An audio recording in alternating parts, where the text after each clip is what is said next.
Okay hello. So last ভিডিওতে আমরা বায়োস্ট্যাটিস্টিক্সের কিছু ইন্ট্রোডাক্টরি পড়া পড়ছিলাম। এখানে ছিল, অর্থাৎ আমরা কী কী পড়বো সেইগুলোর প্রায় সব বর্ধনে আমরা এখানে জাস্ট ব্রিফলি আলোচনা করছিলাম। তো এই লেকচার থেকে আমরা পড়বো যেগুলো আমাদের সিলেবাসে আছে বা এক্সামে আসার মতো আর কি। কিন্তু এর মধ্যে কিছু বিষয় আছে যেগুলো আমরা মেবি আর রিপিট করবো না। সেটা variables and level of measurements, population versus sample, parameter and statistic. এই জিনিসগুলো আমরা রিপিট করবো না। সো আপনারা ওই ভিডিওটা আবার দেখে নেন, না হয় এই শিটটা পড়ে নিন আর কি, তাই হয়ে যাবে।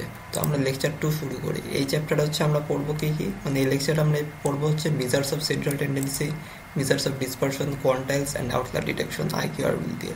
লাস্ট লেকচারে আমরা একটা জেড স্কোর রুল দেখাইছিলাম, তো সেটার থেকে একটা ভালো রুল আছে, সেটা আইকিউ আর রুল। সো এগুলো আমরা এই লেকচারে দেখবো।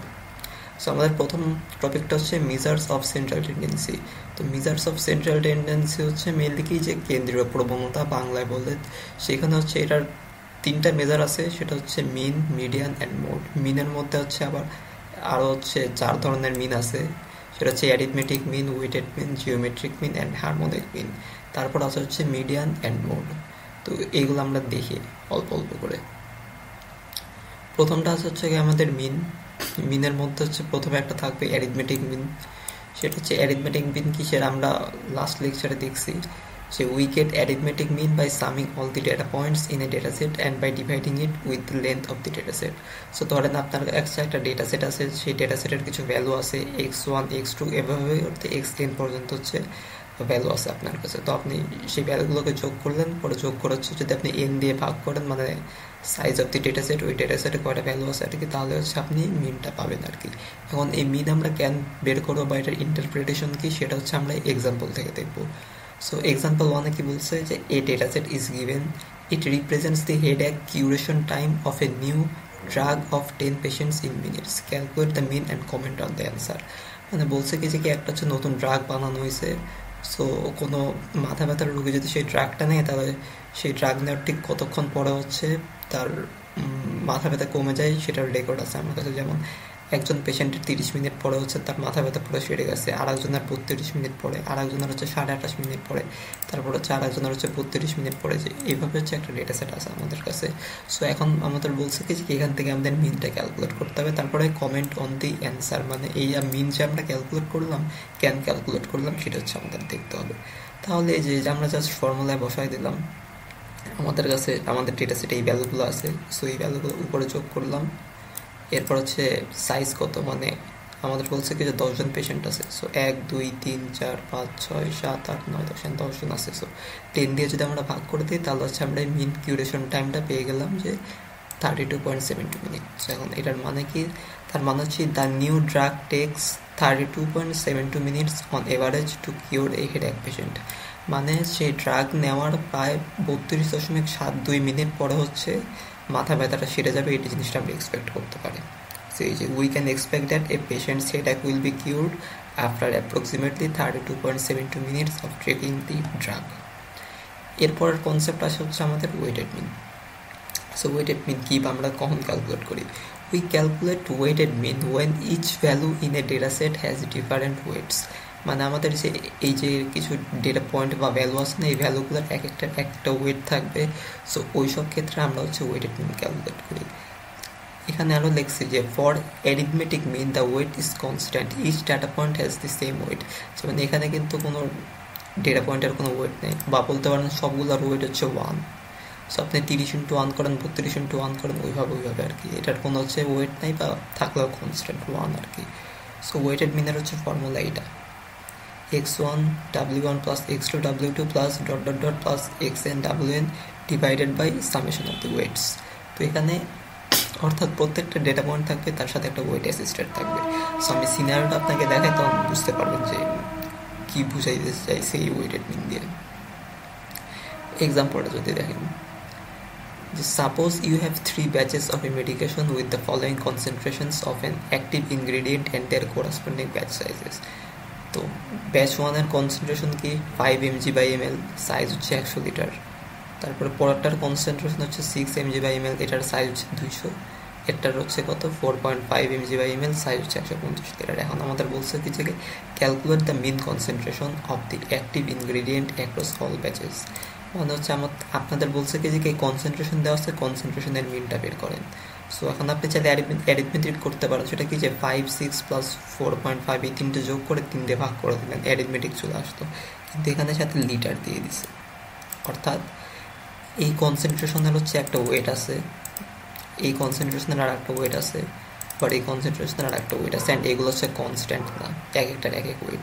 সো এই জন্য হচ্ছে আপনি অ্যারিথমেটিক মিন ইউজ করতে পারবেন না, এইসব কেসে হচ্ছে আমাদেরকে ওয়েটেড মিন ইউজ করতে হয়। সো এই যে we will use a weighted mean formula since each batch is associated with their respective weights বা size in liters। তাহলে মিন কনসেন্ট্রেশনে যে আমরা ওয়েটেড ফর্মুলাটা ব্যবহার করলাম, 5 into 100 প্রথম ডেটা পয়েন্ট, এটার ওয়েট, তারপরে 6 into 200 তৃতীয় ডেটা পয়েন্ট, সেটার ওয়েট, এরপরে 4.5 into 150 তিন নাম্বার ডেটা পয়েন্ট, অ্যান্ড সেটার হচ্ছে কোরসপন্ডিং ওয়েট, এরপরে divided by summation of the weights 100, 200 and 150 করলে হচ্ছে আমাদের মিন কনসেন্ট্রেশনটা চলে আসে 5.278 mg/ml। এবার হচ্ছে কমেন্ট, মানে the mean concentration of the active ingredient across all batches is approximately 5.278 mg/ml। Comment সবসময় আপনাদের আসে না, কমেন্ট হচ্ছে সে তখন আস করে দেখার জন্য যে আপনারা আসলে বুঝছেন কিনা যে কেন আপনারা ওয়েটেড মিন ইউজ করতেছেন বা করার পরে কি বুঝলেন এগুলা। এখানে একটা নোট আছে যে take a look what would happen if the weights were the same across all batches. বলছে কি যে সবগুলাই যদি মনে করেন সেম সাইজ থাকতো, মানে ওয়েট যদি সেম থাকতো তাহলে কি হইতো, যেমন মনে করেন যে কি ব্যাচ 1, ব্যাচ 2, ব্যাচ 3 প্রত্যেকটার কনসেন্ট্রেশনে হচ্ছে ওয়েট হচ্ছে 100 লিটার করে দেওয়া, তাহলে কি হবে, তাহলে যে আমরা যদি আবার ওয়েটেড মিন ক্যালকুলেট করি যে 5 into 100 plus 6 into 100 plus 4.5 into 100 divided by summation of weights, মানে 100 plus 100 plus 100, তখন হচ্ছে আমাদের অ্যান্সারটা কি আসবে 5.167 mg/ml। এখন দেখেন আপনি যদি অ্যারিথমেটিক ফর্মুলাও যদি ইউজ করেন, মানে 5, 6 plus 4.5/3, তাহলেই আপনি সেম অ্যান্সারটাই পাইতেছেন। তাহলে এখান থেকে আপনি কি বলতে পারেন যে সেটা হচ্ছে, তার মানে অ্যারিথমেটিক মিনে যখন আমরা ক্যালকুলেট করি ওই সময় ক্যালকুলেট করি যখন হচ্ছে ডেটা পয়েন্টের ওয়েটগুলো কনস্ট্যান্ট থাকে, সে এখন কনস্ট্যান্ট ভ্যালু যাই হোক না কেন, ওয়েট যদি কনস্ট্যান্ট থাকে তাহলে হইতেছে আমরা অ্যারিথমেটিক মিন ইউজ করবো, আদারওয়াইজ হচ্ছে ওয়েটেড মিন। এই যে if the weights are constant over all data points then we can use the arithmetic mean formula instead of the weighted mean formula to calculate the mean. এরপর হচ্ছে geometric mean, এটা হচ্ছে আপনাদের জন্য important আর কি mainly, এটা হচ্ছে knowing when to use geometric mean is crucial for biology researchers, লিখে রাখছি। সো আমরা জিওমেট্রিক মিন কখন ইউজ করব, যখন আমাদের কাছে এমন ডেটা সেট থাকবে যেই ডেটা সেটটাই হচ্ছে রেটস অফ চেঞ্জ, কোনো কিছুর রেট যখন দেওয়া থাকবে, তারপর হচ্ছে গ্রোথ ফ্যাক্টরস, অথবা দি data is log normally distributed or rightly skewed. Normal distribution last lecture আপনাদের দেখাইছিলাম, তো লগ নর্মাল ডিস্ট্রিবিউশনটা মেইনলি কি, ধরেন আপনাদের কাছে যদি একটা ডেটা সেট থাকে, ওই ডেটা সেটে তো কিছু ভ্যালু থাকবে, রাইট? সো আপনি যদি প্রত্যেকটা ভ্যালুর যদি লগ নেন বা e⁻, ওই ডেটা পয়েন্টটা যদি আপনি দেন, তাহলে সেখান থেকে হচ্ছে যে ডেটা সেটটা পাওয়া যায় সেটা হচ্ছে লগ নর্মালি ডিস্ট্রিবিউটেড। আমি একটু দেখাই কি মিন করতে চাচ্ছি।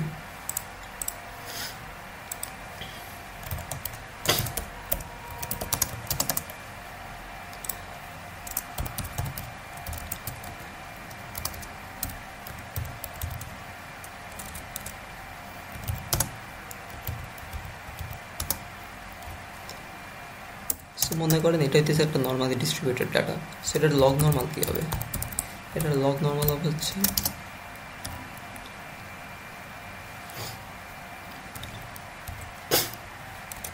ইকুয়েশন দিয়ে দেখাই, সেটার লগ নর্মাল হবে e⁻², তারপরে কমা, আবার e⁻², তারপরে কমা, e⁻³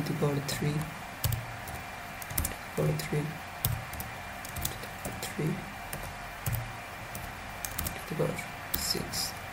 সো এটা হচ্ছে আমাদের নর্মালি ডিস্ট্রিবিউটেড ডাটা, আর আমরা হচ্ছে এখান থেকে চাইলে একটা লগ নর্মালি ডিস্ট্রিবিউটেড ডাটা তৈরি করতে পারি, জাস্ট এই ইকে যদি ওই ডেটা পয়েন্টের পাওয়ার দিয়ে যদি করে তাই হয়ে যাবে।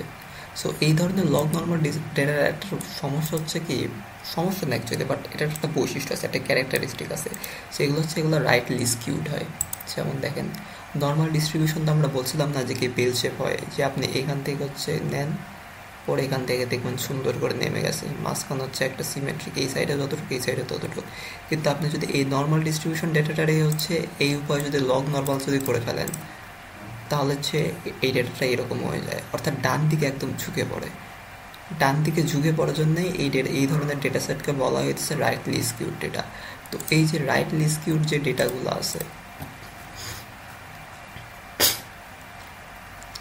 সো এই ধরনের যেসব রাইটলি স্কিউড ডেটা থাকে, সেই রাইটলি স্কিউড ডেটাগুলোতে আমরা মেইনলি জিওমেট্রিক মিন ইউজ করি। সো আপনি যদি জানেন যে কি কোনো ডেটা সেট রাইটলি স্কিউড হবে বা ধরেন কোশ্চেনে বলে দিছে, তখন জিওমেট্রিক মিন ইউজ করে ফেলবেন।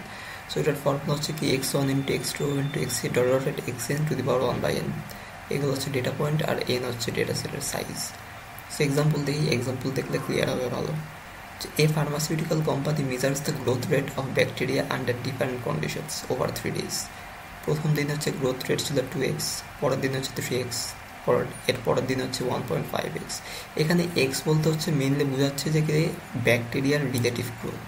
এক্স একটা ভ্যালু পিক করতে পারে, দ্যাট ইস এই জন্য এক্স এর ভ্যালুটা জাস্ট দেওয়া হয় নাই, সাব টু মানে জাস্ট ওই রিলেটিভ গ্রোথ রেট আর কি। সো যাই হোক, ইগনোর করতে পারেন এটা। তারপর হচ্ছে calculate the mean growth rate using the appropriate method, explain why you used that. So বলছে কি আপনি এখন মিন ক্যালকুলেট করেন। এখন তো মিন তো অনেকভাবে ক্যালকুলেট করা যায়, অ্যারিথমেটিক আছে, ওয়েটেড আছে, জিওমেট্রিক আছে, হারমোনিক আছে। সো আপনি কোনটা ইউজ করবেন? সো আপনি হচ্ছে প্রথমে ডিসাইড করবেন কোনটা ইউজ করবেন, মানে কোনটা ইউজ করা সবচেয়ে বেশি অ্যাপ্রোপ্রিয়েট, তারপর হচ্ছে এক্সপ্লেইন করবেন যে কি কেন এটা আপনি ইউজ করছেন। সো দেখেন এখানে হচ্ছে আমাদের গ্রোথ রেট আছে, রাইট? এই যে দি data includes growth rate and growth rate is often rightly skewed, মানে আপনি গ্রোথ রেটগুলোর হিস্টোগ্রাম করলে এগুলো হচ্ছে যেরকম করে ডানের দিকে ঝুঁকে পড়ে। সো এই জন্য কী করবেন, for this reason we can use the geometric mean formula to calculate the mean growth rate. So এইসব গ্রোথ রেটের কেসে থাকলে আপনি বুঝে নেবেন যে তাহলে হচ্ছে জিওমেট্রিক ইউজ করতে হবে। সো করেন, এই যে 2 ইন্টু 3 ইন্টু 1.5, এটা হইতেছে ডেটা পয়েন্ট 2, এটা 3, এটা 1.5। এক্স হচ্ছে আপনি কমন নিয়ে নেন, কমন নিয়ে লাস্টে নিয়ে নেন আর কি, ওটা লাগবে না। আর এরপর হচ্ছে 1/3, এখানে হচ্ছে 1 হচ্ছে সূত্রের 1 আর 3 হচ্ছে ডেটা সেটের সাইজ। আমাদের কাছে ছিল কি 3টা। সো এই হয়ে গেল 2.08x। এটা হচ্ছে আমাদের মিন গ্রোথ রেট, যেখানে এক্স হচ্ছে আপনার কি আর রিলেটিভ গ্রোথ রেট যেটা। এরপর আরেকটা আছে, সেটা হচ্ছে the efficacy of a drug reduces over time, অর্থাৎ সময়ের সাথে সাথে হচ্ছে ড্রাগের এফিসিয়েন্সিটা হচ্ছে কমতে থাকে। যে হচ্ছে প্রথম উইক হচ্ছে 90% ছিল, পরের উইক হচ্ছে 85% হয়ে গেছে, আর এরপর হচ্ছে 80% হয়ে গেছে। সেই টেপটা আমাদের লাগবে না। তাহলে হচ্ছে calculate the mean efficacy with explanation. আবার দেখেন যে এটা হচ্ছে এটার সাথে কিন্তু একটা রেটের সম্পর্ক আছে না, যে প্রথম উইক এমন, সেকেন্ড উইক এমন, থার্ড উইক এমন, মানে অনেকটা গ্রোথ রেটের মতোই আর কি বিষয়টা মডেল হচ্ছে। বা গ্রোথ রেট না হলে এটা হচ্ছে মেইনলি রেটস অফ চেঞ্জ আর কি বলা যায়, ওরকমই মানে গ্রোথের একটা সম্পর্ক আছে। তো এখানে আপনি বুঝে গেলেন যে জিওমেট্রি ইউজ করবেন। সো কেন এই যে পরে ইউজ করলেন, ডেটা পয়েন্টগুলো কি 0.90, 0.85, 0.80 ইন্টু 1/3। সো এটা হচ্ছে আমাদের মিন এফিকাসি চলে আসতো। এবার এক্সপ্লেনেশন যেটা বলছিলাম, the data represent the rate of change of the drug efficacy which usually follows a right skewed distribution. Because rate of চেঞ্জগুলো মেনলি রাইট স্কিউড ডিস্ট্রিবিউশন হয়। সো এই জন্য আপনি কী করবেন, যে আপনি জিওমেট্রিক ফর্মুলাটা ইউজ করছেন। For this reason I use the geometric mean formula. এরপর আসে হচ্ছে হারমোনিক মিন। এটা একটু কনফিউজিং, মানে বোঝা যায় না অনেকটা যে কখন হারমোনিক ইউজ করা লাগবে। সো এটা একটু মনোযোগ দিয়ে দেখেন। এটা হচ্ছে in biological sciences we use harmonic means in some specific applications regarding population genetics বা effective population science. Population genetics হচ্ছে একদম মানে জেনেটিক্সেরই একটা স্টাডি করার একটা টপিক আর কি, একটা সেক্টর আছে, সেটা হচ্ছে population genetics. So effective population size বলে একটা বিষয় ক্যালকুলেট করা লাগে, যে একটা জেনারেশনে হচ্ছে আপনার যারা রিপ্রোডাকশনের সাথে জড়িত, মানে একটা জেনারেশনে সবাই রিপ্রোডাকশনের সাথে জড়িত থাকে না। সো কয়জন জড়িত থাকে সেটার হচ্ছে একটা এস্টিমেশন আমরা ইফেক্টিভ পপুলেশন সাইজ ওই ফর্মুলাটা দিয়ে দিই আর কি। সো এটা গেল একটা। তারপর হচ্ছে ফার্মাকোলজি, মানে ড্রাগ হাফ লাইফ ক্যালকুলেশন, তারপরে ক্যালকুলেটিং এভারেজ স্পিড বা ডেন্সিটি রিলেটেড যেসব ব্যাপার থাকে সেখানে আমরা হারমোনিক মিন ইউজ করি। এক্সাম্পল দেখলে বুঝবেন। হারমোনিক মিনের ফর্মুলাটা এখানে দেওয়া হয়েছে। এন হচ্ছে তো বুঝেই গেছেন এতক্ষণে যে এন কি। এন হচ্ছে আপনার ডেটা সেটের সাইজ, মানে কয়টা ডেটা পয়েন্ট আছে বা ভ্যালু আছে ওই ডেটা সেটে। আর x1, x2, x3 এগুলো হচ্ছে ডেটা পয়েন্ট। সো এক্সাম্পল 5 দিয়ে শুরু করি। এটার সাথে হচ্ছে স্পিডের রিলেশন আছে। তো এটা বলতে গেলে একটা ফিজিক্সের মতো লাগবে, যে ইভেন এটা আমি বিশ্বাস করি যে এটা বায়োলজির সাথে তেমন একটা রিলেটেড না, বাট আসলে এই টাইপের জিনিসগুলোই আমি আসলে বেশি দেখছি হারমোনিক মিন থেকে। সেটা কি, যে দেখেন a bird is migrating between two habitats, মানে এক জায়গা থেকে আর এক জায়গায় সে উঠবে, এটাই আর কি। সো প্রথম ট্রায়াল হচ্ছে কি করে যে কি সে 150 মাইল উঠছে একটা মাউন্টেনিয়াস রিজিয়ন দিয়ে, অর্থাৎ পার্বত্য এলাকাতে সে হইতেছে 150 মাইল হচ্ছে উঠছে। তখন হচ্ছে ওর এভারেজ স্পিড ছিল কত, 50 মাইলস পার আওয়ার। এটা হয়েছিল কারণ challenging winds and terrain, okay whatever. তারপর হচ্ছে once it reaches the flat plains, পার্বত্য এলাকা থেকে যখন সে হচ্ছে ফ্ল্যাট প্লেনে চলে আসে, সে হচ্ছে স্পিড আপ করে, এরপরে পরের 150 মাইল হচ্ছে 75 মাইলস পার আওয়ারে যায়। তাহলে এখন বলছে যে কি calculate the birds average speed for the entire journey. এখানে অনেক ইনফরমেশন দিয়ে রাখছে, যেমন ধরেন 150 মাইলস, তারপর আবার এখানে 150 মাইলস। এই জিনিসগুলো হচ্ছে মেনলি কনফিউজ করার জন্য। আমাদের চাইছে কি বার্ডস এভারেজ স্পিড। তাহলে এখন আমরা কি স্পিডগুলো এখান থেকে বের করি, স্পিড কোথায় কোথায় আছে। এখানে একটা স্পিড আছে 50 মাইলস পার আওয়ার, তারপরে এই যে এখানে একটা স্পিড আছে 50 মাইলস পার আওয়ার। সো আমরা হচ্ছে আমাদের ডেটা পয়েন্টগুলো পেয়ে গেলাম, মানে x1 আর x2 যেটা। এখন বলছে কি average speed for the entire journey. এখানে একটা জিনিস দেখেন, ওই পাখিটা 150 মাইলে কিন্তু চাইতেছে। প্রথমে 150 মাইল যখন গেছে তখন তার এভারেজ স্পিড ছিল কত, 50 মাইলস পার আওয়ার। পর আবার 150 মাইলসই গেছে, এরপর হচ্ছে স্পিডটা কত ছিল, 75। এখন দেখেন এইখানে যে আছে এটা কিন্তু হচ্ছে অনেকটা কনস্ট্যান্ট, এটার কিন্তু কোনো চেঞ্জ নাই। বাট এখানে আমরা আমাদের ভ্যারিয়েবল ইন্টারেস্ট যেটা 50 মানে স্পিড, সেখানে দেখেন একটা চেঞ্জ আছে। সো এই ধরনের কেসে আর কি, যে মনে করেন যে একটা স্পেস, ওই স্পেসটা হইতেছে মেনলি কনস্ট্যান্টই থাকবে, ওর কোনো চেঞ্জ নাই। ওইটার মনে করেন আপনার এরিয়া বলেন বা লেন্থ বলেন, ওইটার একটা কনস্ট্যান্ট থাকবে, যেমন এখানে আছে 150 মাইলস। আর একটা ভ্যারিয়েবল থাকবে, সেটা হইতেছে মানে কনস্ট্যান্ট থাকবে না, সেটা হইতেছে চেঞ্জ হইতে থাকবে। সেটা স্পিড হইতে পারে বা অন্য কিছু হইতে পারে। এমন সব কেসে আপনি করবেন কি, আপনি হচ্ছে হারমোনিক মিনার ফর্মুলা ইউজ করবেন। তখন হচ্ছে আপনি জিওমেট্রিকও না, ওইটার না, অ্যারিথমেটিকেরও না, ওইসব ইউজ করবেন না। সো আমরা যে ডেটা পয়েন্টগুলো পেয়ে গেলাম, একটা হচ্ছে 50 আর একটা হচ্ছে 75 miles per hour. So harmonic মিনার জাস্ট ফর্মুলাটা ইউজ করলাম, এন এর মান তো 2, তারপর হচ্ছে 1/50 plus 1/75 is equal to 60 mph, sorry I mean 60 miles per hour আর কি। এবার আর একটা দেখেন similar example, 3 areas of land have nutrient concentrations of 10 mg/l, তারপরে 20 and 40. What is the average concentration? এখানেও দেখেন একটা স্পেস আছে, এটা হচ্ছে কনস্ট্যান্ট।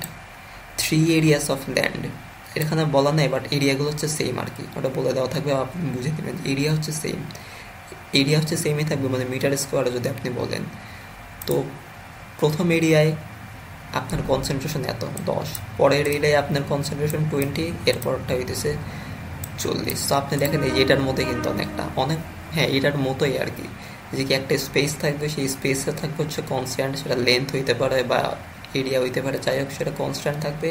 পরে আর একটা ভেরিয়েবল থাকবে যেটা অলওয়েজ চেঞ্জ হইতে থাকে, যেমন এখানে দেখেন এখানে ছিল 50, এরপর আবার হয়েছে 75, এর স্পিডের কাহিনী ছিল। এখানে হচ্ছে কনসেন্ট্রেশনের কাহিনী, 10 প্রথমে, পরের এরিয়াতে আবার 20, পরের এরিয়াতে 40। এরিয়া কিন্তু চেঞ্জ হয় না, এরিয়া সেমই আছে। সো এইসব ক্ষেত্রে কি, যে হারমোনিক মিন ইউজ করবেন। সো যে 3/1/10, 1/20, 1/40, 14.14 mg/l, এভাবেই। আর একটা আছে এক্সাম্পল 7, এইভাবে মানে আর একটা এক্সাম্পল দিচ্ছে। হ্যাঁ অনেকগুলো দিয়ে রাখছে যেন বুঝতে পারেন যে ঠিক এক্স্যাক্টলি কখন ইউজ করা লাগবে। সেটা হচ্ছে a population has sizes of 100, 250 individual over 3 generations. What is the effective population size? প্রথম যে জেনারেশনে ছিল কয়জন, 100 জন, দ্বিতীয় জেনারেশনে 100 জন, 200 জন, আর তৃতীয় জেনারেশনে হচ্ছে 50 জন। তো এই জেনারেশন জিনিসটা আপনি একটা স্পেস বিবেচনা করেন। সো এটা তো বলতে গেলে কি মেবি একটা like abstract term or something like, এটা হচ্ছে এখানে কেমন ধরনের একটা স্পেস, বাট যেমন স্পেস হোক এটার কোনো চেঞ্জ নাই, আপনারা মাপতেও পারবেন না, কিছু করতে পারবেন না। সো এটার আপনি হচ্ছে একটা আনচেঞ্জেবল একটা স্পেস হিসেবে বিবেচনা করেন। সো ওই স্পেসে আমাদের ভ্যারিয়েবল ইন্টারেস্ট প্রথমে হচ্ছে 100, পরের ওরা হচ্ছে 200, এরপর হচ্ছে 50, হিসেবে দেখেন চেঞ্জ হইতেছে। একটা স্পেস আছে যেটার কোনো চেঞ্জ নাই, বাট ওই স্পেস হইতেছে, আর একটা ভ্যারিয়েবল আছে যেটার চেঞ্জ হইতেছে।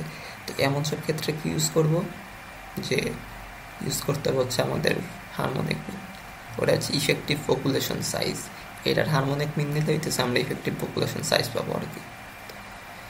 ইফেক্টিভ পপুলেশন সাইজও ক্যালকুলেট করে ফেললাম 3/1/100, তারপর 1/200/1/50, 86 ইন্ডিভিজুয়ালস। তার মানে এখান থেকে আমরা কি অ্যান্সার পাই সেটা হচ্ছে যে আমরা পাই হচ্ছে যে প্রত্যেক জেনারেশনে গড়ে 86 জন মানুষ থাকে যারা হচ্ছে রিপ্রোডাক্টিভের সাথে জড়িত, আর বাকিটা হচ্ছে মানে প্রজননের সাথে কোনোভাবে জড়িত না আর কি। এটা জাস্ট একটা থিওরি আর কি। এই থিওরিটা হচ্ছে ইফেক্টিভ পপুলেশন সাইজ না, বাট এই পপুলেশন জেনেটিক্সে মেয়েদের প্রমাণিত যে একটা জেনারেশনে সবাই হইতেছে প্রজনন করে না। সো এরকমই আর কি। সো ওইভাবে হারমোনিক মিন দিয়ে বের করলাম এটা। এরপর আর একটা হচ্ছে যে এক্সাম্পল 8। আচ্ছা ভালো কথা, এই যে পপুলেশন জেনেটিক্স এইসব এগুলো এই থিওরিগুলো কিন্তু মুখস্থ কিন্তু কিছু করা লাগবে না আর কি। এই যেমন ইফেক্টিভ পপুলেশন সাইজ, এই ম্যাথ হচ্ছে আপনার আপনি জাস্ট কোশ্চেন দেখলে বুঝতে পারবেন। এইগুলো নিয়ে যে বিস্তারিত পড়া লাগবে ব্যাপারটা এরকম না। আমি সবগুলো এক্সাম্পল দেখাই দিচ্ছি যেন কি আপনাদের যখন যে জায়গায় লাগে আপনি বুঝতে পারেন যে কোথায় কী কী ব্যবহার করা লাগবে। অর্থাৎ এই কোর্সে জাস্ট ম্যাথে ফোকাস দিলেই হবে, আপনাদের বেশি থিওরি দেখা লাগবে না, বায়োলজিক্যাল থিওরিজ আর কি। সো এরপর আসা হচ্ছে যে example 8। A drug has half-lives of 2 hours in the liver, 5 hours in the kidneys and 10 hours in muscle tissue. What is the average half-life?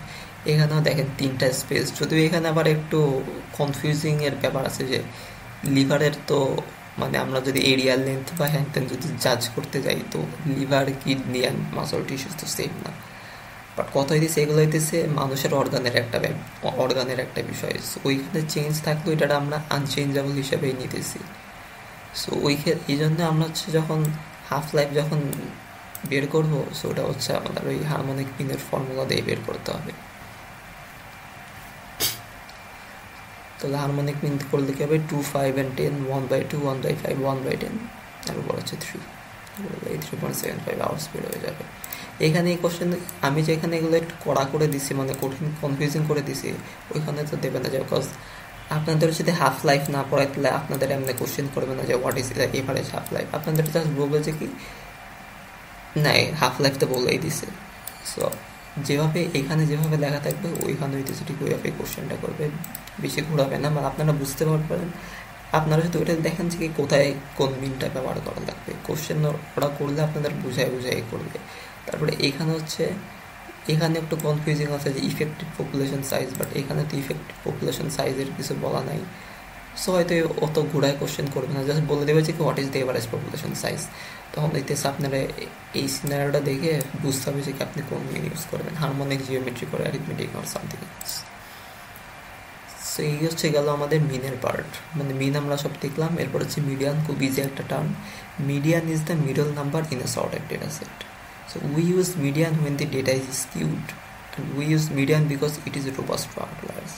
কি বুঝে নাই, আমরা অ্যারিথমেটিক মিন হচ্ছে ইউজ হতে তখন ইউজ করি যখন হচ্ছে ডেটাটা নর্মালি ডিস্ট্রিবিউটেড থাকে আর কি। মানে আমরা যদি জানি ডেটা নর্মালি ডিস্ট্রিবিউটেড তাহলে আমরা অ্যারিথমেটিক মিনটা ইউজ করি। কারণ ওই যে কী বলছিলাম যে কি মিন তো একদম মেইনলি সেন্ট্রাল পয়েন্টে ডিনোট করে। সো ডেটা যদি হচ্ছে আপনার নর্মালি ডিস্ট্রিবিউটেড হয়, আপনি যদি মিন ক্যালকুলেট করেন তাহলে আপনি একদম মাঝের পয়েন্টটাই পাবেন, বিকজ ওই সব ক্ষেত্রে mean is equal to median is equal to mode হয়েই যাবে। বাট আপনার ডেটা যদি মনে করেন নর্মালি ডিস্ট্রিবিউটেড না, তাহলে আপনি যদি মিন নেন তাহলে হচ্ছে ওই কিছু কিছু আউটলায়ার থাকবে, মানে যেগুলোর পজিশন একদম ডানে বা একদম বামে, ওইগুলো তখন মিনকে হইতে ম্যানিপুলেট করতে পারে। সো আপনি যদি কখনো জানেন যে কি ডেটা স্কিউড, সেটা রাইট স্কিউড হইতে পারে বা লেফট স্কিউড হইতে পারে, তখন হইতেছে আপনি মিডিয়ান ইউজ করবেন। আর মিডিয়ান হচ্ছে আউটলায়ারদের থেকে রোবাস্ট, মানে আউটলায়ারটা মিডিয়ানের কিছু করতে পারে না। আমি দেখাই আপনাদের এটা কীভাবে হয়।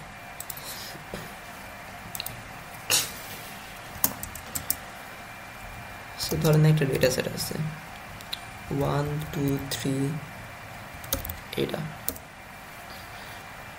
না 1, 2, 3, 5 দিই এই। তো এখন আপনি যদি এটা মিন দেন, সো এটার মিন যদি আসে তাহলে কত আসবে,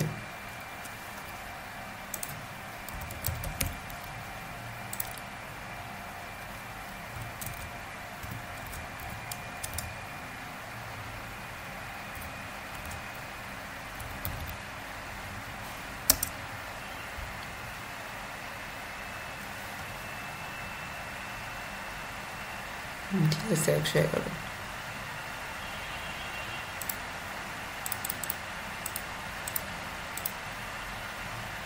তখন এটার মিন আসতেছে কত 22.2।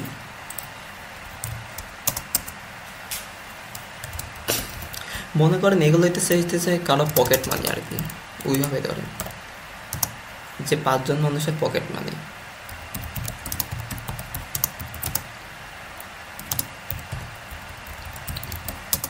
যদি এত কম পকেট মানি কেউ পাবেন না, মাত্র মাসে $1।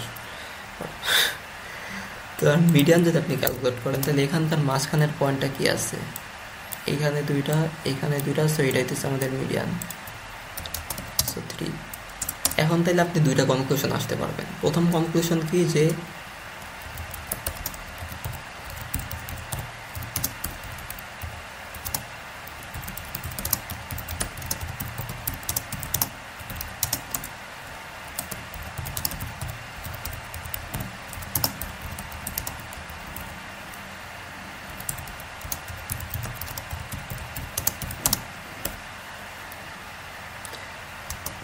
প্রথম কনক্লুশন আর সেকেন্ড এটাই, যে এই আউটলায়ারের জন্য এদের মিন হয়ে গেছিল 5.2, এটা কিন্তু আনরিয়েল। এখন কথা হইতেছে যে 4 জন হইতেছে এত কম টাকা করে পাইতেছে, একজন হচ্ছে বেশি পেয়ে গেছে। এখন এই একজনের কারণে হইতেছে, আপনি যদি বলেন যে তাদের এভারেজ পকেট মানি হইতেছে 100 টাকা, তো এই 4 জনের তো মেজাজ টেজাজ গরম হয়ে যাবে যে আমরা তো কিছুই টাকা পাই না, সো একজনের জন্য হইতেছে এখন 22, এগুলো আমরা কি করবো। যে ব্যাপারটা অনেকটা এরকম যে কি দেশের আয় হইতেছে গড় আয় অনেক বেশি, অথচ দেখেন যে কি আমরা অনেকে বেকার পড়ে থাকি, ব্যাপারটা অনেকটা এরকম। আউটলায়ার হইতেছে এমনি ট্রেড করে। সো আপনি যদি মিডিয়ান ক্যালকুলেট করেন তখন বাস্তবতা দেখা যাবে যে কি দেশের আয় অ্যাকচুয়ালি বেশি নাকি কম, ওইভাবে আর কি। সো মিডিয়ান এই জন্যই হচ্ছে আউটলায়ারদের থেকে লো ফাস্ট। সো আপনি যদি জানেন যে কি ডেটা হচ্ছে স্কিউড বা ডেটায় যদি আউটলায়ার আছে, আপনি মিন ইউজ করবেনই না, আপনি মিডিয়ান ইউজ করে একটা কনক্লুশন করে দেবেন। কারণ এভারেজ না দেখে লিখেছি কি দেয়ার সেন্ট্রাল পকেট মানি, এখানে সেন্ট্রাল পকেট মানি বলা যায়। সো এটাই মেনলি ভ্যালিড কনক্লুশন।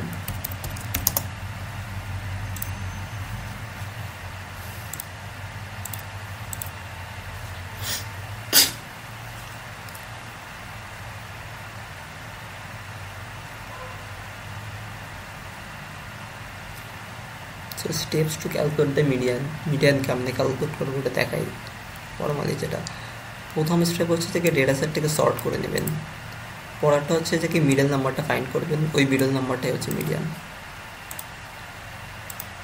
সো এটা কেমনে করবো, ধরেন একটা ডেটা সেট দেওয়া আছে, এই data set x is given, it represents the head accuration time of a new track, বা ওই আচ্ছা আগের এক্সাম্পলটাই। So calculate the median and comment on the answer.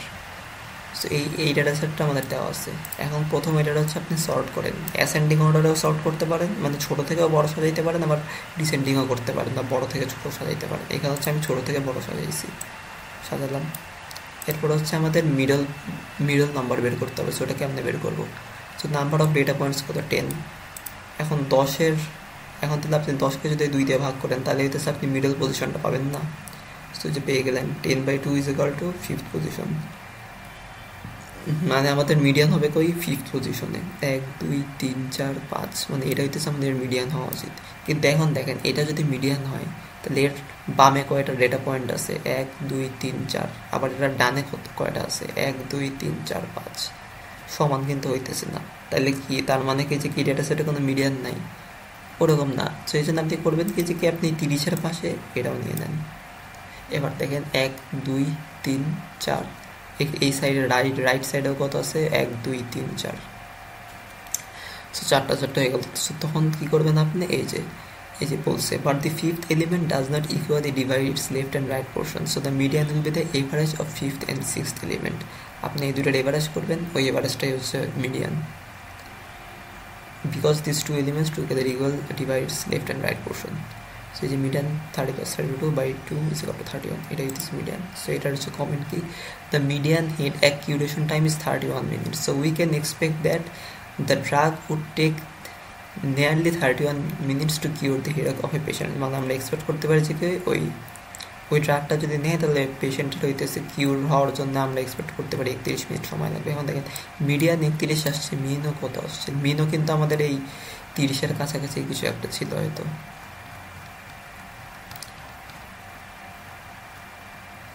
হ্যাঁ 32 এরকমই ছিল। তো ইউজুয়াল কেস হচ্ছে মিন আর মিডিয়ান সব কিছু একসাথেই থাকে, মানে অনেক কাছাকাছি থাকে। এই জন্যই হইতেছে যখন আউটলায়ার থাকবে আপনি মিডিয়ান ধরে নেবেন, মিডিয়ান ধরে নিলে ভালো হয়। আউটলায়ার না থাকলে আপনি মিন নেন বা মিডিয়ান নেন, ওইটা সেম। বাট যেসব কেসে মনে করেন কন্ট্রোভার্সি তৈরি হওয়ার একটা উপায় আছে আর কি, যেমন আউটলায়ার। বাংলাদেশে কয়েকজন বড় লোক আছে যাদের কাছে অনেক টাকা, বাট তারপরে মনে করেন কয়েকজন আছে যাদের কাছে কোনো টাকাই নাই। এখন এই ধরনের কেসে যদি আপনি ধরেন মিন ক্যালকুলেট করে যদি বিচার করতে চান যে কি দেশের মানুষের কাছে এবারে যে কত টাকা আছে, তখন কিন্তু যাদের কাছে টাকা নেই ওদের কাছেও দেখবেন যে কি বলবো যে কি এভারেজ অনেক বেশি টাকা আছে।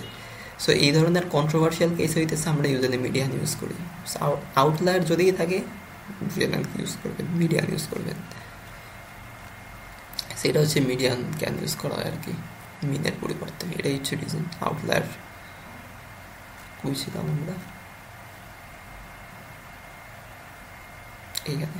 হ্যাঁ, এরপর হচ্ছে মোড। এটার বাংলা হচ্ছে প্রচুর, ছোটোবেলায় পড়েছিলেন আপনারা যে দি data points in a data said that has the maximum frequency. So এই সেম ডেটা সেটটাই দেওয়া আছে, বলছে calculate the mode and comment on the answer, also comment on the data set type on the basis of mode use. So এখানে হচ্ছে আমাদের মোডটা কি, এই data সেটে 3 বার 30 আসছে, 32ও 3 বারই আসছে, আর অন্যান্য ভ্যালুগুলো হচ্ছে একবার করে আসছে। তাহলে তার মানে হচ্ছে যে কি এই ডেটা সেটে 2টা মোড আছে, একটা হচ্ছে 30 আর একটা হচ্ছে 32। তাহলে কমেন্ট আমরা কি করতে পারি যে কি most of the patients were cured within 30 minutes and 32 minutes by the new drug. মানে অধিকাংশ পেশেন্ট হচ্ছে হয় 30 মিনিট পরে আর নয় 32 মিনিট পরে হচ্ছে ওই নিউ ড্রাগ থেকে হচ্ছে কিওর লাভ করছে। দেখেন এই মোডের ভ্যালু বলতে গেল ওই মিনের কাছাকাছি, মিডিয়ানের কাছাকাছি। সো আমরা লাস্ট লেকচারে কি দেখছিলাম যে কি নর্মালি ডিস্ট্রিবিউটেড ডেটা সেটে মিন, মোড অ্যান্ড মিডিয়ান সেম হয়। তো এখানেও দেখেন এইগুলো হইতেছে অনেক কাছাকাছি চলে আসছে কিন্তু। তাহলে এখান থেকেও আমরা একটা মনে করেন ইনফারেন্স আসতে পারি, তাহলে তার মানে হয়তো এই ডেটা সেটটা নর্মালি ডিস্ট্রিবিউটেড হবে বা অ্যাপ্রক্সিমেটলি নর্মালি ডিস্ট্রিবিউটেড হবে আর কি। সেখান থেকে একটা কনক্লুশন আসা যায়। সো যাই হোক যে কি এখন যেহেতু এই ডেটা সেটে 2টা মোড আছে, সো আমরা কি বলবো, the data set is known to be a bimodal data set. Bi মানে কি 2, মোডাল মানে হচ্ছে মোড থেকে মোডাল আসছে আর কি। যেহেতু 2টা মোড আছে এই জন্য এই ডেটা সেট হচ্ছে একটা বাই মোডাল ডেটা সেট। যদি একটা মোড থাকতো তাহলে সেটা ইউনিমোডাল হইতো, 2টা আছে দেখে বাই মোডাল, 3টা হলে হয়তো ট্রাই মোডাল ডেটা সেট, আর এর থেকেও বেশি হলে আমরা বলতাম সেটা মাল্টি মোডাল ডেটা সেট। এরপর আর টপিকটা হচ্ছে মেজার অফ ডিসপারশন। পার্সোনালি খুব অ্যানোয়িং লাগে আমার কাছে, কজ এটার ইন্টারপ্রিটেশন বোঝানো অনেক tough. So an easy synonym of dispersion is spread. মানে কি যে কি ডেটা পয়েন্টগুলো একটা আরেকটার সাথে কতগুলো ছড়ায় সেটা আছে। যেমন মনে করেন লেটস সে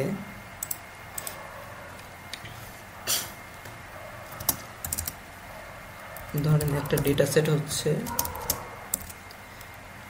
544.5, আর একটা ডেটা সেট হচ্ছে 100, 200, 300। তো ডিসপারশন বোঝায় কি, ডিসপারশন হচ্ছে জাস্ট একটা মেজার করা রইতেছে। ডিসপারশন মেজার করে আমরা কি করেছি, আমরা বোঝার চেষ্টা করেছি কি ডেটা সেটের ভ্যালুগুলো একটা আরেকটার সাথে কত কাছাকাছি আছে নাকি দূরে দূরে আছে।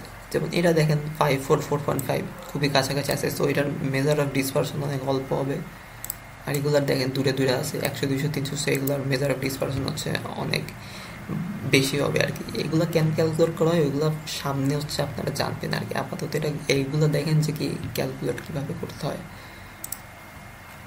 আমার উপরে পড়াই দিচ্ছে।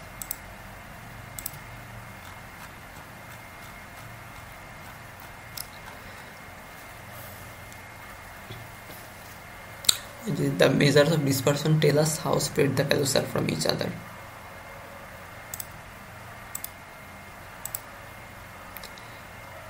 So there are 6 types of measures of dispersion. প্রথমটা হচ্ছে রেঞ্জ, এরপরে variance, standard deviation, mean absolute deviation, coefficient of variation and interquartile range.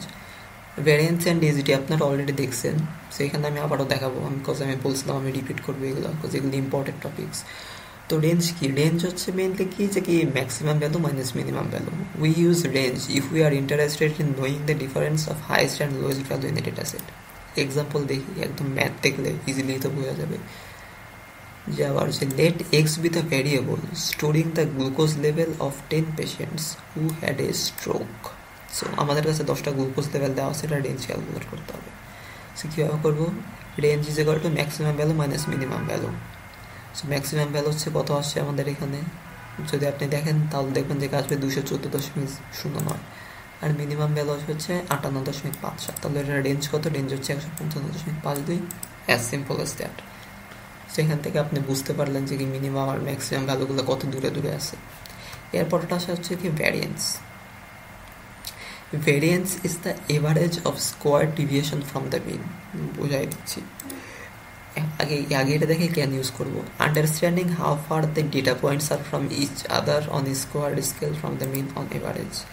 এই জন্য আমরা ভ্যারিয়েন্স ইউজ করি না, কজ উপরে কি যে প্রত্যেকটা ডেটা পয়েন্টের সাথে সেই মিনের ডিস্টেন্সটা কেমন, সেই ডিস্টেন্সটা সে আবার স্কোয়ার করে সেটার একটা মেজার বের করে। সো ভ্যালুগুলো অনেক বড় বড় হয়ে যায়।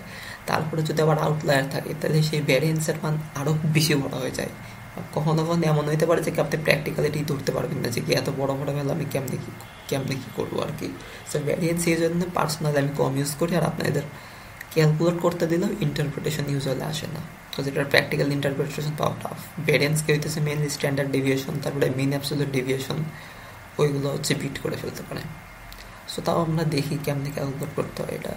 সো পপুলেশন ভ্যারিয়েন্সকে হচ্ছে আমরা সিগমা স্কোয়ার দিয়ে রিপ্রেজেন্ট করি। সো এটার একটা ফর্মুলা দেওয়া আছে যে x1 মাইনাস মিউ। এই মিউ হচ্ছে আপনার পপুলেশন মিন, আর x1 x2 xn এগুলো হইতেছে ডেটা সেটের কিছু ভ্যালু, আর ক্যাপিটাল এন যেটা সেটা হচ্ছে পপুলেশন সাইজ। আর স্যাম্পল ভ্যারিয়েন্স আমরা কেমনে ক্যালকুলেট করবো, এটা হচ্ছে আমরা এস স্কোয়ার দিয়ে রিপ্রেজেন্ট করি। আর এখানে n-1 যেটা সেটা হচ্ছে n is equal to sample size. আর এখানে হচ্ছে মিউ এর পরিবর্তে আমরা এক্স বার দিছি। এক্স বার মানে হচ্ছে কি স্যাম্পল মিন, যেহেতু আমরা স্যাম্পল নিয়ে কাজ করতেছি আমরা তো পপুলেশন মিন পাবো না। সো এখানে হচ্ছে এটা স্যাম্পল মিন, সেভাবে স্কোয়ার করে এটাই হচ্ছে সিম্পল সূত্র আর কি। মুখস্থ করতে পারেন, বা আপনাদের যদি ফর্মুলা শিট দিয়ে দেয় তাহলে তো আরও ভালো, মানে এটা মুখস্থই করতে পারবেন, ইজি আছে।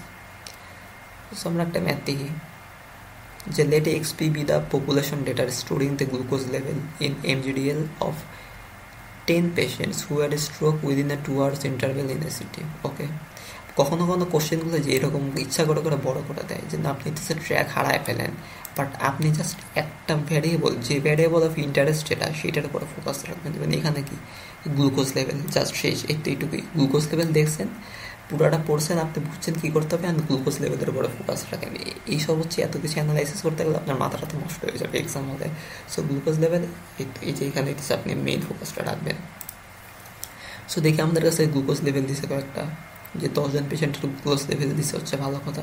সো এটা হচ্ছে পপুলেশন ডাটা, এক্সপি দিয়ে আমরা এটা হচ্ছে রিপ্রেজেন্ট করছি। সো বলছে calculate variance for this case, এইটাই দিচ্ছে একটা কোশ্চেন। পরের কোশ্চেনে কি বলছে কি let x s be a sample from XP, মানে এখন আমরা একটা স্যাম্পল নেব এই এক্সপি থেকে। ওই স্যাম্পলটাও আমাদেরকে দিয়ে দিছে এই যে 202.21, এই যে এখানে একটা আছে, তারপর 174, এই যে এখানে একটা, পরে হচ্ছে 76, পরে 80, এরপর 104। সো এই পপুলেশন থেকে একটা স্যাম্পল নিয়ে আমাদেরকে সেটা দিছে, বলছে calculate variance for this case. এখন এই দুই কেসের জন্য আমাদের ভ্যারিয়েন্সটা বের করতে হবে। সো স্টেপ বাই স্টেপ করি। আগে এইটুকু দেখেন, এইদিকে আনতে হয় না। সো প্রথম হচ্ছে যে কি মিন অফ এক্সপি, মানে আমাদের যে পপুলেশন ডেটা যে ছিল, পপুলেশন ডেটার মিনটাকে আমরা বের করি। সো এই মিনটা হচ্ছে বের করলাম, এই যে সবগুলো যোগ করলাম, 10 দিয়ে ভাগ করলাম, মানে ডেটা সেটের সাইজ দিয়ে ভাগ করলাম, আমরা হচ্ছে এই যে এইটা পেয়ে গেলাম 129.61। এখন মিন পাইছে, এবার ভ্যারিয়েন্স বের করতে হবে। কেমনে করবো দেখেন, আমাদের যে পপুলেশন ডেটা ছিল, প্রথম ডেটা পয়েন্টটা কী ছিল? প্রথম ডেটা পয়েন্টটা ছিল হচ্ছে 202.21। সেই 202.21 মাইনাস 129.61, এই যে মিন যেটা বিয়োগ করলাম, স্কোয়ার করলাম, এরপরে সূত্রের প্লাস দিলাম। পরের ডেটা পয়েন্টটা কী ছিল? 171.23। সো এই যে 171.23 দিলাম, মাইনাস করলাম, এখানে মিন ছিল, ওই মিনের সাথে সেটা মাইনাস করলাম, পরে স্কোয়ার করলাম, প্লাস দিলাম। এরপরে 3 নম্বর পয়েন্ট ছিল হচ্ছে যে এটা 174.12। সো এই যে আবারও প্লাস দেওয়া ছিল, 174.12 দিলাম, মাইনাস করলাম, এখানে মিন ছিল, মানে মিনের সাথে সেটা মাইনাস করলাম। সো এইভাবে করতে করতে আমরা শেষ পর্যন্ত গেছি। শেষে ছিল কত? এই যে 214.09 মাইনাস মিন কত? 129.6 ডিভাইডেড বাই 10 হচ্ছে কি length of the data set বা পপুলেশন সাইজ। তো এইভাবে করে আমরা ভেরিয়েন্সটা বের করলাম।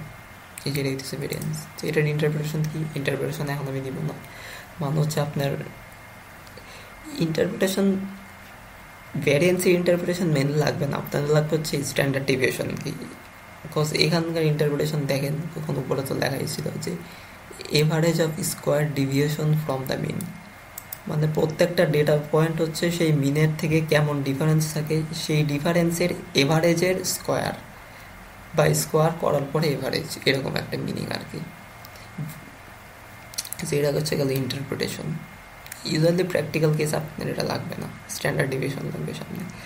যাই হোক, সো মিন অফ, এখন হচ্ছে স্যাম্পলের ভ্যারিয়েন্স বের করতে হবে আমাদের। কেমনে করবো? ওই যে সিমিলারলি আগে হচ্ছে আমরা স্যাম্পলের মিনটা ক্যালকুলেট করবো।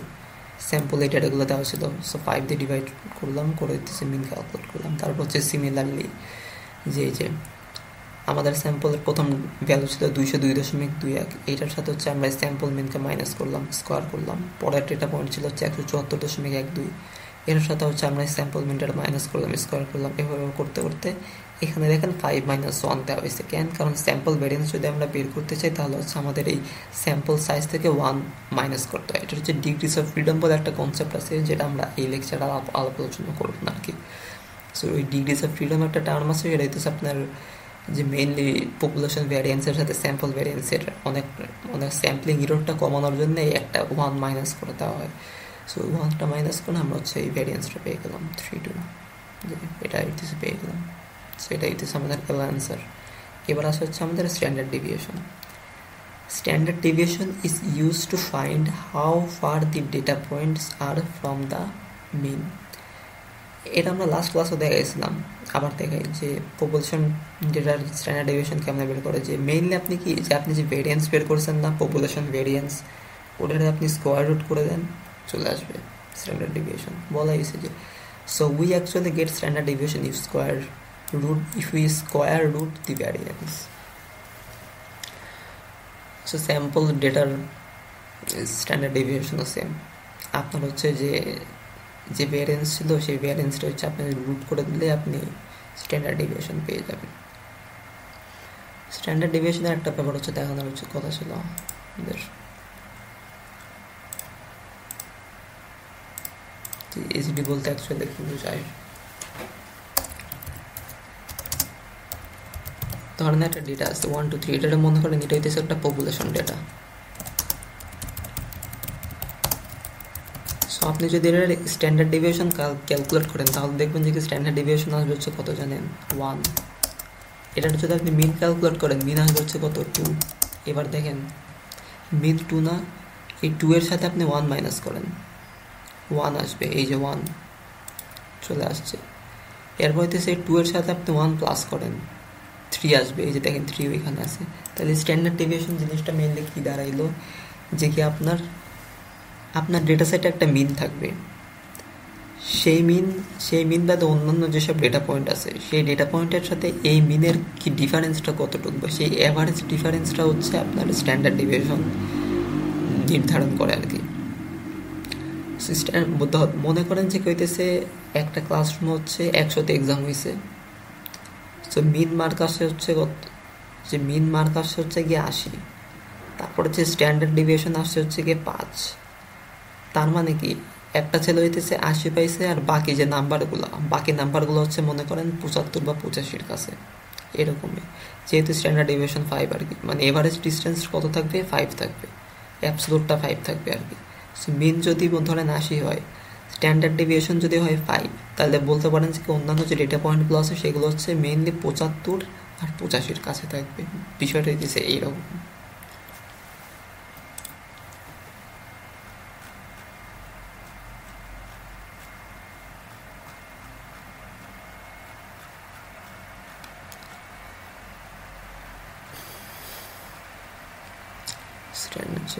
Calculate standard deviation from example 12 and interpret the result. So example 12 এ হচ্ছে আমাদের সবটা দেওয়া হয়েছিল standard deviation of x population, মানে পপুলেশন স্ট্যান্ডার্ড ডেভিয়েশন, যেটা আমাদের পপুলেশন ভ্যারিয়েন্স ছিল। পপুলেশন ভ্যারিয়েন্স ছিল এই যে এইটা।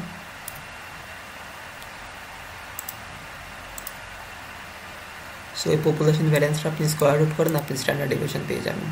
তাহলে এটার ইন্টারপ্রিটেশন কি? ইন্টারপ্রিটেশন ওটা হচ্ছে the glucose level of each patient is 53.29 mg/dl far away from the mean glucose level যেটা ছিল অন এভারেজে আর কি। তাইলে হচ্ছে আপনার যে ওই ডেটা সেটের এভারেজ গ্লুকোজ লেভেল ছিল হচ্ছে 129.61, আর বাকি যে পেশেন্টগুলো আছে বাকি পেশেন্টগুলোর গ্লুকোজ লেভেল হচ্ছে 53.29 পরিমাণ ডিস্টেন্সে হচ্ছে ভ্যারি করতেছে আর কি। তো এভারেজ ছিল কত 129.61। তাহলে এখন যে তাহলে হইতেছে বাকি পেশেন্টগুলোর গ্লুকোজ লেভেল মেইনলি থাকবে 129.61 প্লাস মাইনাস 53.29, ওই রেঞ্জের মধ্যে থাকবে আর কি। এরপর আসা হচ্ছে যে স্ট্যান্ডার্ড ডেভিয়েশন অফ এক্সেস, মানে স্যাম্পলের স্ট্যান্ডার্ড ডেভিয়েশন। তো আমাদের স্যাম্পলের ভ্যারিয়েন্স বের হয়েছিল যে এত 3283.98, সেটার হচ্ছে আপনি স্কোয়ার রুট যদি করেন তো 57.30। সো ইন্টারপ্রিটেশনও same. The glucose level of each patient is 57.30 mg/dl, far away from the mean glucose level 127.48 mg/dl on average. এরপর হচ্ছে আমাদের আছে যে mean absolute deviation. The name says it all. Wow. The average absolute difference between data points with the mean.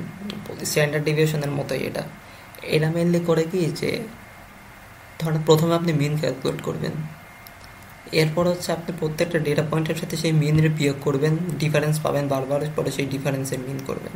So তখন আপনি simply বুঝে যাবেন যে কি ওই ডেটা সেটে প্রত্যেকটা ডেটা পয়েন্ট মিনের সাথে এভারেজে কত ডিস্টেন্স আছে, সেটাই হইতেছে একটা স্ট্যান্ডার্ড ডেভিয়েশনের মতোই, প্রায় সিমিলার। ইভেন আপনি যদি মিন অ্যাবসলিউট ডেভিয়েশনের ইন্টারপ্রিটেশন যদি স্ট্যান্ডার্ড ডেভিয়েশনের জায়গায় লিখে দেন, দেখবেন ওটাও কারেক্টই হয়ে গেছে। এই দুটো তো অনেকটা ক্লোজ, বাট মানুষ ইউজুয়ালি স্ট্যান্ডার্ড ডেভিয়েশন ইউজ করে। সেমিডি কেমনে ক্যালকুলেট করে, এই যে আপনার একটা ডেটা সেট থাকবে, সে ডেটা সেটের হইতেছে যে ভ্যালুগুলো থাকবে x1 x2, প্রত্যেকটার সাথে হচ্ছে আপনি মিন বিয়োগ করবেন, করে সেটার অ্যাবসলিউট ভ্যালু নেবেন। বিকজ আপনি যদি এভারেজ করার সময় যদি আপনি মাইনাস নিয়ে নেন, মেনলি এইসব কেসে হচ্ছে একটা সূত্র আছে যে আপনি যদি অ্যাবসলুট না নেন প্রত্যেকবারই জাস্ট অ্যান্সার 0 আসবে, ওই জন্য অ্যাবসলুট নিয়ে নেওয়া হয়।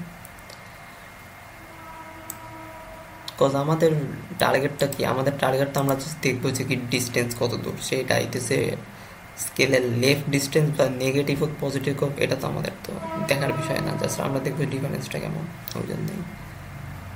So let xs be a sample from population, তো এক্স দেওয়া আছে, calculate mean absolute deviation of xs and interpret the result. তো যে বের করলাম প্রথমে কি, আচ্ছা প্রথম হচ্ছে আমরা মিন বের করছি, এই যে এগুলোর যোগ করে 5 দিয়ে ভাগ করে মিন বের করছি। এরপর হচ্ছে যে ডেটা পয়েন্টগুলো আছে, এই যে একটা ডেটা পয়েন্ট, প্রথম ডেটা পয়েন্ট যেটা, এটার সাথে হচ্ছে মিনের বিয়োগ করলাম, করে এটার অ্যাবসলিউট ভ্যালু নিলাম। এরপর আবার এটার সাথে এটা বিয়োগ করে এটার অ্যাবসলিউট নিলাম, তারপর এটার সাথে আবার মিনের বিয়োগ করে অ্যাবসলিউট নিলাম, এভাবে করে করে পুরোটা করলাম। করার পরে হচ্ছে আমরা এটাতে পাইলাম কি যে 28.36।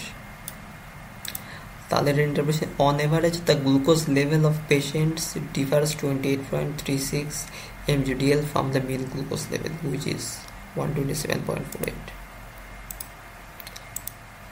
অর্থাৎ ব্যাপারটা হচ্ছে অনেকটা এরকম যে আমি আরও সিম্পলি বুঝাই, মনে করুন হচ্ছে আপনি জানেন যে কি মিন গ্লুকোজ লেভেল হচ্ছে 127.48, এরপর আপনি জানেন যে মিন অ্যাবসলিউট ডেভিয়েশন হচ্ছে 28.36। এখন হইতেছে তাহলে আপনি কি বলবেন যে কি আপনি যদি ওই ডেটা সেট থেকে, বা ধরেন আপনার কাছে একটা পেশেন্ট আসছে, আপনি জানেন না যে ওর গ্লুকোজ লেভেল কেমন, বাট ও হচ্ছে ওই স্যাম্পলের মধ্যেই ছিল, আপনি এটা বলে দিতে পারবেন যে কি ওর গ্লুকোজ লেভেল হচ্ছে এই 127.4 আর প্লাস মাইনাস 28.36 ইন্টারভেলের মধ্যে থাকবে।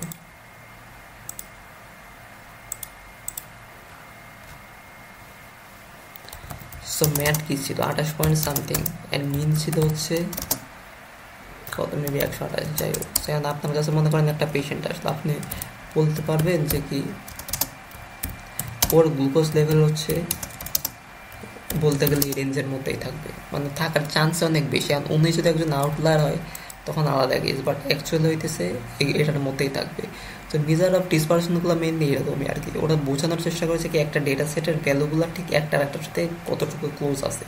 সো আপনি প্র্যাকটিক্যাল যখন কাজ করবেন তখন আস্তে আস্তে আপনার আইডিয়াকে এমনি জেনারেট হইতে থাকবে।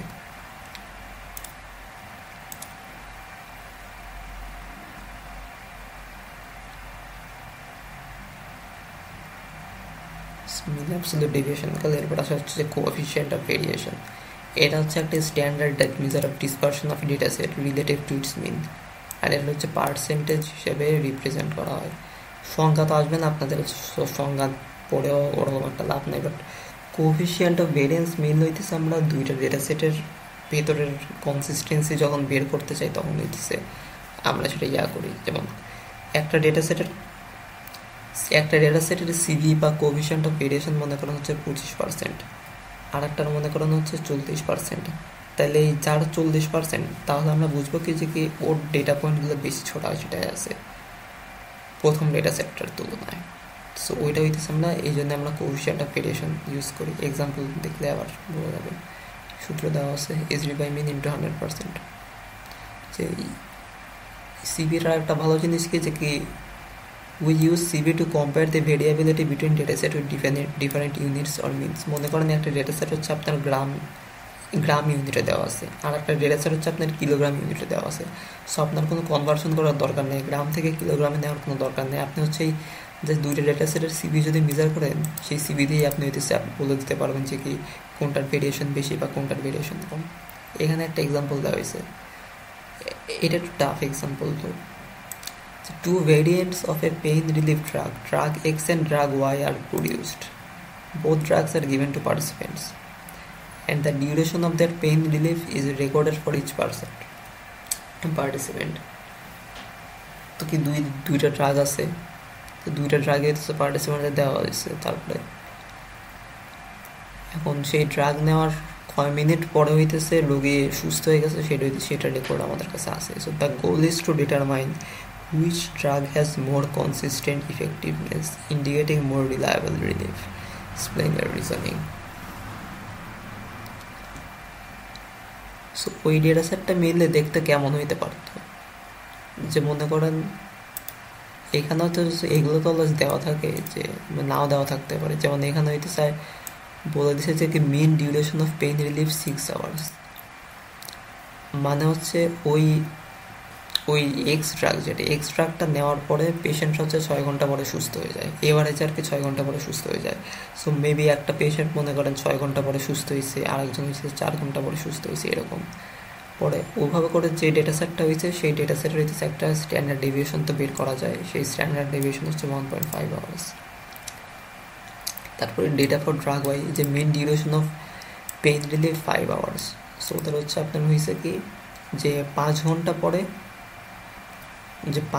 পরে হইতেছে ওদের মানে সুস্থ হয়ে গেছে ড্রাগ ওয়াই নেওয়ার পরে। এটার স্ট্যান্ডার্ড ডেভিয়েশন হচ্ছে 1 hour। এখন আমাদের বের করতে হবে যে কি কোনটার কনসিস্টেন্ট ইফেক্টিভনেস আছে। এটা বলতে হচ্ছে সে কি বুঝাইতে চাইছে, যে ধরেন ড্রাগ এক্স বলছে কি এভারেজে 6 hours। সো মনে করেন যে একটা ড্রাগ হইতেছে একজনের 6 ঘন্টা লাগাইলো সুস্থ করতে, আবার আর একজনের মনে করেন 8 ঘন্টা সুস্থ করতে লাগাইলো, আবার আর একজনের মনে করেন 3 ঘন্টা লাগাইলো সুস্থ করতে। তো এইখানে দেখেন অনেক বেশি স্প্রেড হয়ে যাইতেছে। আপনি কি বুঝতে পারবেন যে কি ড্রাগ হইতেছে তাহলে অ্যাকচুয়ালি কতক্ষণ লাগবে, মানে আপনি যে নিবেন, নেওয়ার পর আপনি শিওর কেমন নেবেন যে কি আমি কতক্ষণ পরে সুস্থ হব, এটা তো বলা যাইতেছে না, অনেক বেশি ভ্যারিয়েশন। আবার আরেকটা ড্রাগের কথা চিন্তা করেন, মনে করেন যে কি ওই ড্রাগটা হইতেছে আপনি নিলেন, আপনার 12 ঘন্টা লাগলো সুস্থ হইতে, বাট অন্যান্যদেরও ওরকমই লাগতেছে, কারো 12 ঘন্টা, কারো 11 ঘন্টা, 13 ঘন্টা, 12.5 ঘন্টা এরকম লাগতেছে। তো ওই কেসে আপনি অ্যাটলিস্ট বুঝতে পারবেন যে ড্রাগ নিলে আমার সুস্থ হইতে 12 ঘন্টার মতো লাগবে। সো ওই কেসে হইতেছে আপনি বুঝবেন যে ওই ড্রাগটা বেশি কনসিস্টেন্স। তাহলে বলতে গেলে আমরা এখানে কী করতেছি, আমরা কিন্তু সেই সিভি ক্যালকুলেট করতেছি। যেই ড্রাগের সিভিটা হইতেছে কম থাকবে আমরা বুঝবো যে তার কনসিস্টেন্সি বেশি। সো ওইখানে আমরা এটাই করছি। ড্রাগ এক্সের সিভি বের করলাম, এটাকে স্ট্যান্ডার্ড ডেভিয়েশন দিয়ে মিনিটে ভাগ করলাম, এরপর হইতেছে 100 দিয়ে গুণ করলাম, 25% আসলো। একইভাবে আমরা ড্রাগ ওয়াইয়ের জন্য এই যে standard deviation divided by mean করলাম, ইন্টু 100 দিলাম, দিয়ে আসতে কি 20%। তো এখন এটার সিভি যেহেতু কম, তার মানে এদের যে এই ডেটা সেটের হচ্ছে তাহলে আপনার ভেতরের যে ভ্যালুগুলো ছিল সেই ভ্যালুগুলোর মধ্যে ভেরিয়েশনটা অনেক কম আর কি, সবগুলো অনেকটা কাছাকাছি লেগে আছে। সো এখন থেকে আমরা কনটেক্সট ওয়াইজ যদি চিন্তা করি, তাহলে কাছাকাছি লেগে থাকা মানে কি একজনের সুস্থ হইতে 6 ঘন্টা লাগছে, মানে একজনের ধরেন সুস্থ করতে 5 ঘন্টা লাগছে, আরেকজনের হচ্ছে 5.1 ঘন্টা লাগতেছে, আবার আরেকজনের ধরেন 4.8 ঘন্টা লাগতেছে। অর্থাৎ ভ্যালুগুলো সব কাছাকাছি আছে, 5 আওয়ার্সের কাছেই আছে। বাট এখানে কি হইতেছে, ধরেন একজনের 6 ঘন্টা লাগতেছে, আরেকজনের 7 ঘন্টা লাগতেছে, আরেকজনের 4 ঘন্টা লাগতেছে, 3 ঘন্টা লাগতেছে, ওই রকম আর কি। সো ওই জন্য এটার কনসিস্টেন্সি একটু কম, এটার কনসিস্টেন্সি বেশি। সো ওই জন্য আমরা বলবো যে কি, since drug Y has a lower coefficient of variation, it provides more consistent behavior compared to drug X. This consistency could make drug Y a more reliable choice for patients seeking predictable pain relief durations. আমরা বুঝতে পারছি কি আমাদের actually সুস্থ হইতে ঠিক কত ঘন্টা লাগবে আর কি। এরপরের হচ্ছে আমাদের যে মেজার, সেটা হচ্ছে ইন্টার কোয়ার্টাইল রেঞ্জ। এটা আমরা পড়বো হচ্ছে কোয়ান্টাইলস পড়ার পরে। সো কোয়ান্টাইলস কি? Quantiles are points that separate data in a top order manner. We will study 3 quantiles. আর একটা হচ্ছে কোয়ার্টাইল, ডিসাইল, পার্সেন্টাইল। সো কোয়ান্টাইলগুলো মেইনলি হচ্ছে একটা পয়েন্ট যেগুলো একটা ডেটা সেট একটা টপ অর্ডার র্যাঙ্কিং হইতেছে ভাগ করে। যেমন আপনার মধ্যে Q1, Q2, Q3 জার্নালের ব্যাপারে শুনছে। সো জার্নালগুলোতে যখন র্যাঙ্কিং করা হয় সেগুলো হচ্ছে ইম্প্যাক্ট ফ্যাক্টর অনুযায়ী র্যাঙ্কিং করা হয়। প্রথম হচ্ছে ওই ইম্প্যাক্ট ফ্যাক্টরটা হইতেছে সর্ট করা হয়।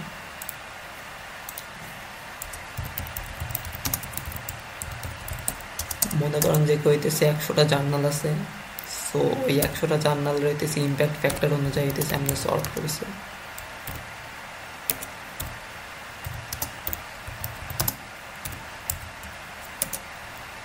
সো মনে করেন আমি সর্ট করতে করতে এরকম লাস্ট মনে করেন কত 0.7 এরকম হচ্ছে ইম্প্যাক্ট ফ্যাক্টর অনুযায়ী সর্ট করছে আর কি। তাহলে এখন Q1 জার্নাল কোনগুলা?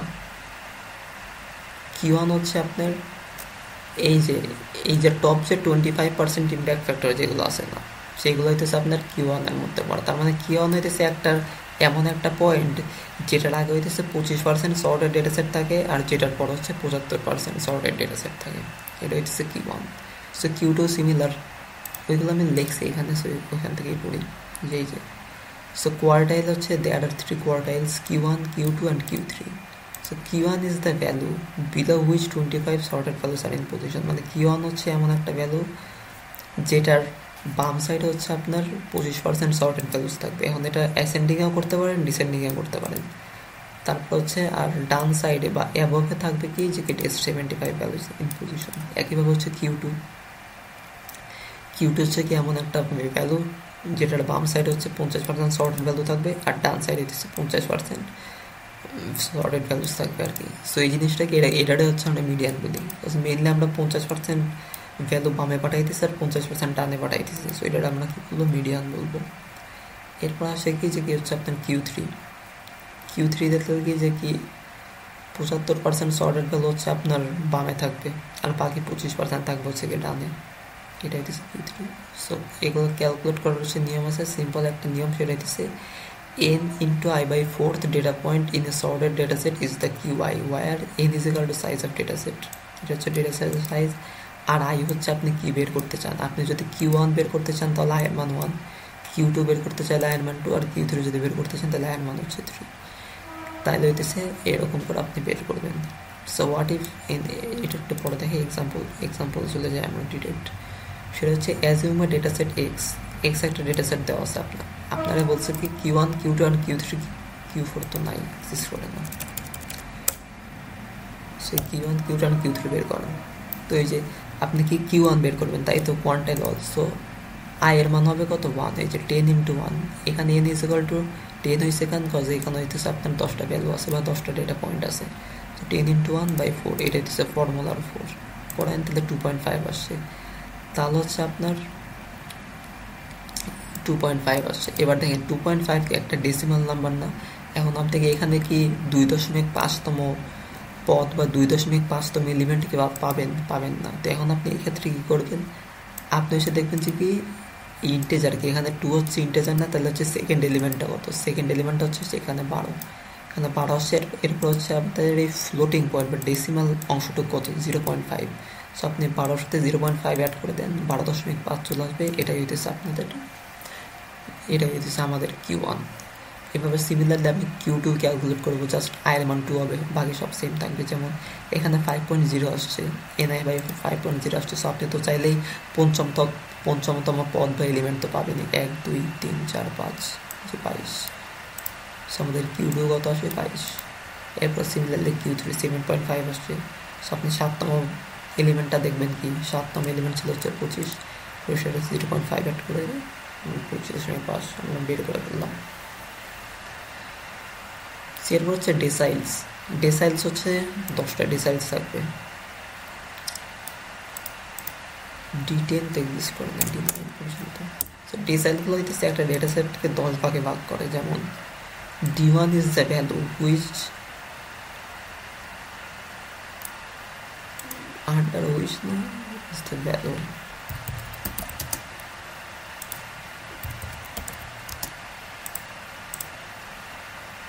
under maybe অনুযায়ী D1 হচ্ছে এমন একটা ভ্যালু, তার বাম সাইডে হইতেছে 10% সর্টেড ডেটা থাকবে, আর ডান সাইডে হইতেছে 90% সর্টেড ডেটা থাকবে। তারপরে D2 সিমিলারলি, যে D2 এর হইতেছে বাম সাইডে হইতেছে 20% সর্টেড ভ্যালু থাকবে, আর ডান সাইডে হইতেছে থাকবে আপনার 80% সর্টেড ভ্যালু।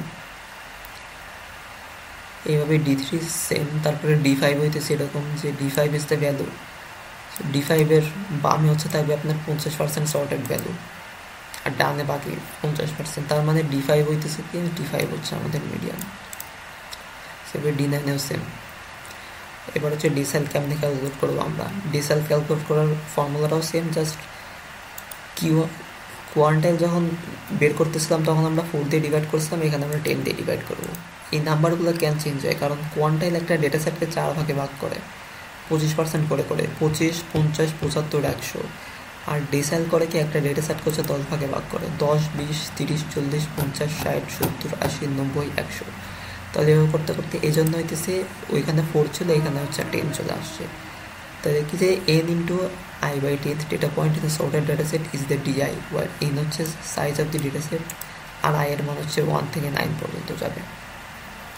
সো আপনি মনে করেন আপনি যদি D1 বের করতে চান তাহলে i এর মান 1 হবে, D9 যদি বের করতে চান তাহলে i এর মান হচ্ছে 9 হবে, এরকম। তো the rule to handle decimal is the same as we saw in quartile. So ডেসিমালের আমরা হ্যান্ডেল করবো যেভাবে আমরা কোয়ার্টাইল হ্যান্ডেল করছিলাম যেভাবে। সো দিকে একটা দেখি, একটা ডেটা সেট দেওয়া আছে, D5টা বের করতে বলছে। তাহলে n into i/10, 10 হচ্ছে n এর ভ্যালু কত, 10, 1 2 3 4 5 6 7 8 9 10। n এর ভ্যালু হচ্ছে কত, n এর ভ্যালু হচ্ছে 10। এরপর হচ্ছে কি i/10 বলছে। সো i কত, আমাদের D5 বের করতে বলছে না, সো i এর মান যাবে হচ্ছে 5-এ। এরপর হচ্ছে ডিভাইডেড বাই 10, 10 হইতেছে আমাদের এই ফর্মুলার 10, যেহেতু আমরা ডিসাইল ক্যালকুলেট করবো। সো আমাদের আসছে কত, 5.0। এখন 5th পজিশনে কি ছিল আমাদের, 4 5, 5th পজিশনে ছিল হচ্ছে কি 22। তো 22 যেহেতু কোনো ডেসিমাল নাই এই জন্য 22 হয়ে গেল। এরপর হচ্ছে পার্সেন্টাইল। পার্সেন্টাইল হচ্ছে 100টা পার্সেন্টাইল থাকে, P1 P2 P99। So P1 কি করবে, P1 হচ্ছে এমন একটা ভ্যালু যেটার বাম সাইডে হচ্ছে ওই ডেটা সেটের 1% ভ্যালু থাকবে মাত্র, আর ডান সাইডে থাকবে হচ্ছে 99% ভ্যালু। সো একইভাবে হচ্ছে আপনার P50 তাহলে কী হবে, P50 হচ্ছে এমন একটা ভ্যালু যেটার বাম সাইডে হচ্ছে আপনার 50% ডেটা সেট থাকবে বা শর্টের ডেটা সেট থাকবে, আর ডান সাইডে কি বাকি 50% থাকবে। আর P99 কী হবে তাহলে, P99 হয়ে যে তার বাম সাইডে থাকবে হচ্ছে গিয়ে 99% শর্টেড ভ্যালুস, সেটা অ্যাসেন্ডিং বা ডিসেন্ডিং অর্ডারে যাই হোক না কেন। আর ডান সাইডে থাকবে বা অ্যাবভে থাকবে হচ্ছে গিয়া রেস্ট 1% ভ্যালুস। সো এখন পার্সেন্টাইল ক্যালকুলেট করতে হবে ওই যে 100, যেহেতু পার্সেন্টাইল একটা ডেটা সেটকে 100 ভাগে ভাগ করে, so n into i/100 data point in a sorted data set is the percentile i, right. n হচ্ছে ডেটা সেটের সাইজ, আর i হচ্ছে এই যে 99 পর্যন্ত ভ্যালু দিতে পারে। সো রুলসও সেম।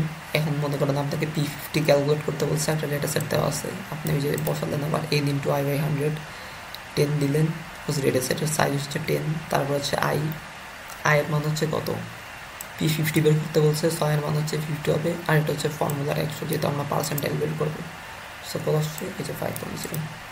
তো 5th পজিশন এলিমেন্ট কী ছিল, 22, তাহলে পার্সেন্টাইল হবে কি 22। সো আমরা দেখেন এইভাবে হইতেছে, আমরা চাইলে পার্সেন্টাইল বের করতে পারি। এখানে 1 যদি দেওয়া থাকতো তাহলে আমরা কী করতাম, আয়ের ভ্যালু 1 করে দিতাম, এখানে বাকি সব ঠিক থাকতো, তারপরে যেটা আসতো এইভাবে আমরা সব ক্যালকুলেট করতাম। সো আমরা অলরেডি কি প্রুভ করে ফেললাম যে Q2 is equal two D5 is equal two P50 is equal to median. দেখেন সবখানে কিন্তু যেগুলোর মান 22 আসছিল আমরা যতক্ষণ করে আসলাম। সো এটা মাঝে মধ্যে আমাদের এক্সামে দেয় কমন একটা কোশ্চেন, বা অন্য কিছু দিতে পারে যে কি প্রুভ ইট, যে QD আর P এর মধ্যে একটা সম্পর্ক দিয়ে ওইটা প্রুভ করতে বলবে। সো এভাবে তখন প্রুভ করবে না। সো এবার হচ্ছে আমরা IQRটা একটু দেখে আসি, find the IQR of A data set. IQR তো আমরা স্কিপ করছি না, ওটা আমরা দেখে আসি। Interquartile range কি? Interquartile range is the range between the first quartile and the third quartile, মানে Q3 and Q1 তো বের করতে পারি, এটা যদি আমরা বিয়োগ করে দিই তাহলে সেটা হচ্ছে ইন্টারকোয়ার্টাইল রেঞ্জ। এখন এটা আমরা ক্যান ব্যবহার করব। ইন্টারকোয়ার্টাইল রেঞ্জ অনেকটা রেঞ্জের মতোই, কিন্তু রেঞ্জ করে কি, রেঞ্জ হচ্ছে একদম ম্যাক্সিমাম মাইনাস মিনিমাম ভ্যালু করে দেয়। সো আউটলায়ার যদি থাকে তাহলে তো রেঞ্জ অনেক বেশি বড় হয়ে যাবে, বাট আমরা তো outlier usually data set use করতে চাই না। তো ওই জন্যই হচ্ছে আমরা কি এই IQRটা ইউজ করতে পারি, বিকজ IQR হচ্ছে আপনার মাঝখানের যে 50% ডেটা থাকে সেই ডেটার রেঞ্জটা বের করে। সেটাই ক্ষেত্র বিশেষে ইউজফুল হয়, বিকজ এটা হইতেছে মেনলি আপনার আউটলায়ার থেকে হইতেছে বাঁচার জন্য আমরা IQR ইউজ করে থাকি। So which unlike the range which is considered the entire data set, IQR focuses on the central portion, making it less sensitive to extreme values or outliers. So IQR rule দিয়ে কিন্তু আমরা আউটলায়ারও calculate করতে পারি, যেটা আমরা এখন গিয়ে দেখবো। সো IQR কেমনে ক্যালকুলেট করে দেখলেন, এটা ইজি। IQR এর এক্সাম্পলটা আমি একদম লাস্টে দিয়ে রাখছি, দেখাই দিয়েছি ওখানে। এই যে অ্যাজিউম ডেটা সেট এক্স, মানে যা দেওয়া ছিল সেটাই আমরা এটা ফাইন্ড P50, যে find the IQR of data set x, মানে এই এক্স ডেটা সেটটার IQR বের করতে বলছে। তো আমরা তো অলরেডি উপরে বের করছিলাম কি Q1 হচ্ছে 12.5 আসছিল আর Q3 হচ্ছে 25.5 আসছিল। সো বিয়োগ দেন 25.5 মাইনাস 12.5 ইজ ইকুয়াল টু কত আসবে 13। এটা হচ্ছে আমাদের IQR, বা এটা হচ্ছে আমাদের অ্যান্সার। এবার হচ্ছে আসে না আউটলায়ার ডিটেকশন, যেটা বলতেছেন যে IQR রুলতে হচ্ছে আউটলায়ার যে ডিটেকশন করা হয় সেটা অনেক ফেমাস একটা রুল আর কি। এটার প্রপোজ করছিল কি আমেরিকান স্ট্যাটিস্টিশিয়ান জন টাকি 1977 সালে উনি একটা বই লিখছিলেন এক্সপ্লোরেটর ডাটা অ্যানালাইসিস, ওইখানে হইতেছে মেনলি উনি এই রুলটার কথা বলছিলেন। সো রুলটা কি, any value that falls outside the interval can be considered as an outlier. তো ইন্টারভেলটা কি, Q1 minus 1.5 into IQR, Q3 plus 1.5 into IQR। এই ইন্টারভেলের মধ্যে যদি কোনো একটা ভ্যালু পড়ে, মনে করেন যে কি এইটার ভ্যালু হচ্ছে আপনার কত আসছে, এটার ভ্যালু হচ্ছে 10, আর তারপরে মনে করেন এটার ভ্যালু হচ্ছে 20। সো 10 থেকে 20-এর মধ্যে যেসব ভ্যালু আছে ওইগুলো আউটলায়ার না, বাট 10 থেকে 20-এর বাইরে যেগুলো আছে ওইগুলো হচ্ছে আউটলায়ার। এটাই হচ্ছে রুল। সো উনি এটাই বুঝাইছেন। এখন কথা হচ্ছে এখানে আপনারা তো একটু ইনফার করতে পারতেছেন যে এখানে Q1 দিয়ে মাইনাস IQR কেন দিচ্ছে, বিকজ ওই যে প্রথম 25% যে ডেটা মানে টপ 50 সেপারেশন পয়েন্ট যেটা, ওইটার সাথে হইতেছে আমরা যদি IQRটা মাইনাস করি, সো তাহলে আমরা মেনলি অনেক একটা ডেটা সেটের অনেক পোর্শনে আমরা পেয়ে যাইতেছি, মানে লেফট পোর্শনটা আমরা পেয়ে যাইতেছি। তারপর আবার সেমভাবে আমরা যদি Q3 এর সাথে যদি IQRটা যদি প্লাস করি, তাহলে আমরা আবার ওই 75%-এর পরের আবার কিছু একটা অংশ পেয়ে যাইতেছি। তো আমরা একটা ডেটা সেটের অনেক বাস্ট একটা পোর্শন পেয়ে যাইতেছি আর কি।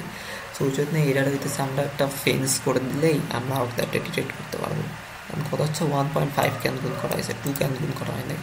অনেক ইউজ করে 2 দিয়েও করে, বাট ইউজাররা 1.5 দিয়ে করতে হয়। 2 দিলে না হয় কি যে এই ইন্টারভেলটা অনেক বেশি বড় হয়ে যায়, তখন আর আউটলায়ার ডিটেক্ট করা যায় না। সো 1 দিলে তো 1 দেওয়ার তো কোনো মানে নাই, 1 ইন্টু IQR তো IQR হয়ে গেল। সো ওই জন্য বিচার বিবেচনা করে 1.5 রাখা হয়েছে আর কি। অ্যান্ড এটা প্র্যাকটিক্যাল ক্ষেত্রে অ্যাকচুয়ালি কাজ করে ভালো। সেখানে দেখেন এক্সাম্পল দেওয়া আছে। এক্সাম্পল আমরা লাস্ট লেকচারে আলোচনা করছিলাম, ওই তখন আমরা জেড স্কোর ইউজ করছিলাম, বাট এবার আমরা IQR ইউজ করবো। Assume that a researcher is measuring the weight of adult mice in laboratory experiment to observe the effects of a new diet. So বলছে কি যে the data is defined by x is equal to ওজন দেওয়া আছে, বলছে find the outlier and classify it।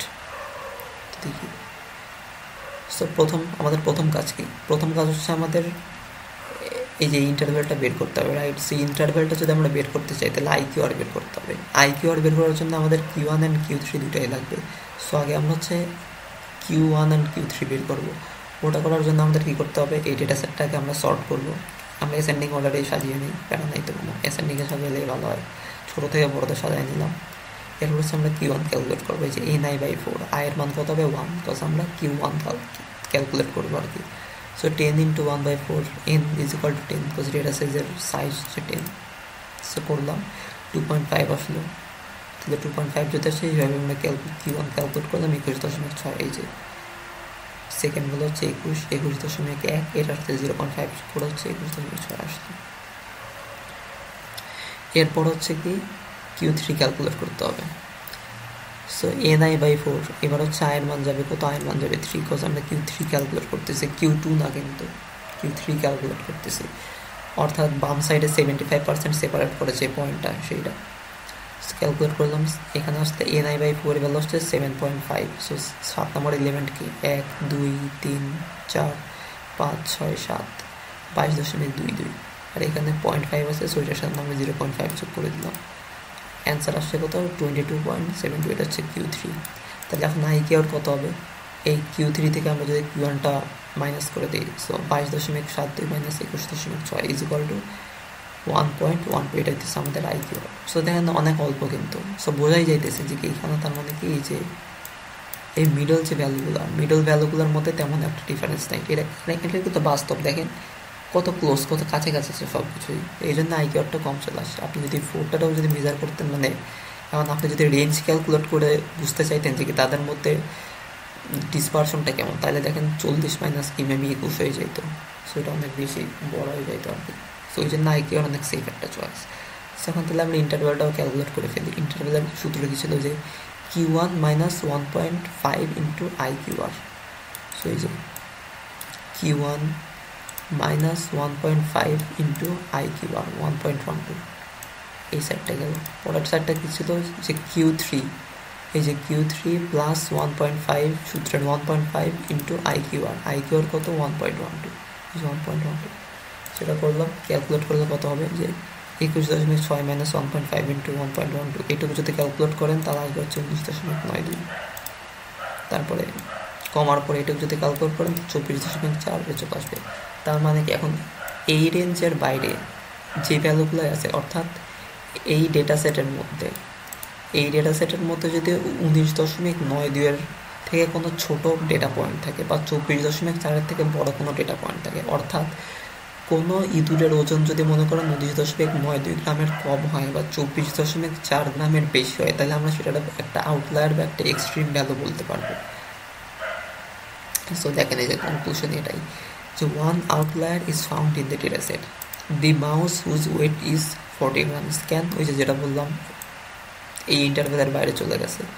এখন যেহেতু এই since this is the largest value in the data set, this is high outlier. So ব্যাপারটা কি যে কি হাই আউটলায়ার কি, আর একটা হচ্ছে আপনার লো আউটলায়ার। তো মনে করেন যে কি আপনার আউটলায়ার যদি ডেটা সেটের সবচেয়ে বড় না, মানে আপনার আউটলায়ারটা যদি এই ইন্টারভ্যালের এই রেঞ্জটা যদি ক্রস করে ফেলে, মানে এটা তো লার্জ রেঞ্জ, এটা আর এটা হচ্ছে স্মলেস্টের জন্য। সো কোনো আউটলায়ার যদি আপনার ইন্টারভ্যালের এই যে কি ডান সাইডের এই নাম্বারটা এক্সিট করে ফেলে, সেটা হচ্ছে হাই আউটলায়ার হবে। আর সেটা যদি বাম সাইডের থেকে যদি ছোট হয়, তাহলে সেটা হচ্ছে লো আউটলায়ার। সো ওটাটা হচ্ছে আউটলায়ার ক্লাসিফাই করতে হয় আর কি, হচ্ছে কি ক্লাসিফাইড। তো আমরা ক্লাসিফাই করলাম, এটা কি হচ্ছে হাই আউটলায়ার। এইভাবে এরা হচ্ছে আমাদের এই লেকচার এখানে শেষ আর কি।